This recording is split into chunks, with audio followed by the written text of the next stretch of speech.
During the 80s and 90s, it seemed like no action film was complete without Jean-Claude Van Damme kicking butt and doing splits on camera. But he's since faded right into the direct-to-DVD bin. Even though he's no longer the megastar he once was, there are still a lot of cool stories about the King of Kicks that people either don't know or have long forgotten. A history of movement. Van Damme didn't just get off a bus in Los Angeles and find work in Hollywood. He was an active fighter for years before finally breaking into the film industry. His fight record stands at 18-1 in kickboxing, with all 18 wins attributed to knockout. In semi-light contact fights, he holds 44 wins to 4 losses, so his skills in the ring are no secret. Many have attributed his fighting style and graceful movement to his formal training in ballet, which definitely didn't hurt his on-screen fight choreography. Because of my big legs and karate, I can do the splits no problem.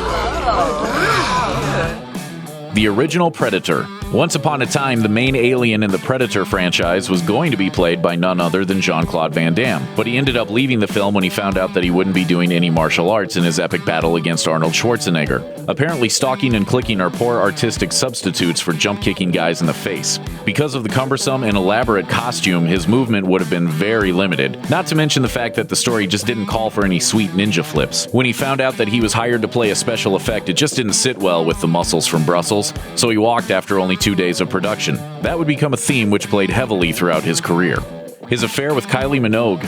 It happens all the time. 2 people get together to work on an incredibly terrible movie and end up having an affair. It wasn't confirmed for almost 2 decades, but Van Damme and Kylie Minogue got frisky while on set for Street Fighter in Thailand. Van Damme had even walked out of an interview once after being asked about it, but in 2014, after years of speculation, Van Damme finally admitted to it in an interview with The Guardian, saying, "It would be abnormal not to have had an affair. She's so beautiful, and she was there in front of me every day with a beautiful smile, simpatico, so charming. I knew Thailand very well, so I showed her my Thailand." The affair wouldn't have been such an issue had Van Damme not been married at the time to his 4th wife, Darcy Lapierre, who didn't find out about it until he admitted to it in his interview. Lapierre told Fox 411, "I was shocked he would talk to the press about this all these years later to gain some notoriety. I didn't know about it. I've had my feelings hurt and I feel betrayed."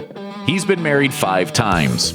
Despite not being great at the whole staying faithful thing, Van Damme has been married a total of 5 times to 4 women. He married his 3rd wife, Gladys Portuguese, in 1987, but the 2 divorced in 1992, then remarried in 1999. With Portuguese, Van Damme had a daughter, Bianca, who became an extremely capable martial artist, and a son, Christopher, who is now an action star who's worked on many of his father's projects. During their separation, he was married to his 4th wife, Darcy Lapierre, with whom he had another son, Nicholas, though the family was estranged for many years after an ugly divorce. Recently, Van Damme's other 2 kids used Facebook to connect the star with then 17-year-old Nicholas. Van Damme even took the time to get his son into his film, Kickboxer Retaliation. Mortal Kombat. When the video game Mortal Kombat came out in 1992, few people realized that the game was initially intended to be a tribute to none other than Van Damme. Shortly after the success of his movie Universal Soldier, the film's producers approached video game developer Midway with the hopes of making a game based off the movie. Midway wasn't interested, but they did want to work with Van Damme, so they worked out a deal with him to make a game based on his film Bloodsport, but they never finished the project.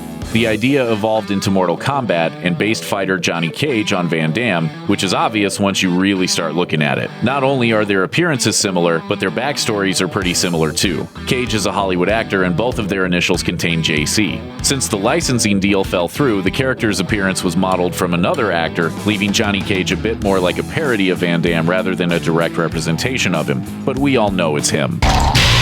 Johnny Cage wins. Drug addiction. One of Van Damme's biggest problems once his career began to lose momentum was a 10-gram-per-day cocaine habit, which reportedly cost him around $10,000 a week. By 1999, he had racked up a DUI charge and even tried rehab, but left after only 7 days. He eventually relapsed a few years later and continued his destructive habits. During this time, Van Damme made some pretty lousy films, including an unnecessary sequel to Universal Soldier. Most of his work went direct to DVD. 14 of his films made between 1999 and 2008 were bombs, earning him the nickname Jean-Claude Van Desperate. It wasn't until he starred in 2008's JCVD that he started his comeback. He had finally kicked his cocaine habit and was reflecting on his own life. The film was well received and helped to bring him back into mainstream Hollywood. Fighting mental illness. Van Damme suffered with bipolar disorder for years before he was properly diagnosed. Before he understood his condition, he would turn to his training to moderate his moods, saying, "When I didn't train for a couple of days, I felt so low and nothing could make me happy." Van Damme was finally diagnosed with rapid cycling bipolar disorder in 1998, and he began to take a mood-stabilizing drug. He's been very open about his disorder in interviews, and while playing himself in JCVD, he exposed himself as a broken man who even had thoughts of ending his own life. When he finally kicked his cocaine habit, he started to move forward, reconciling with his third wife, and he's been dealing with his condition positively ever since. Going down fighting.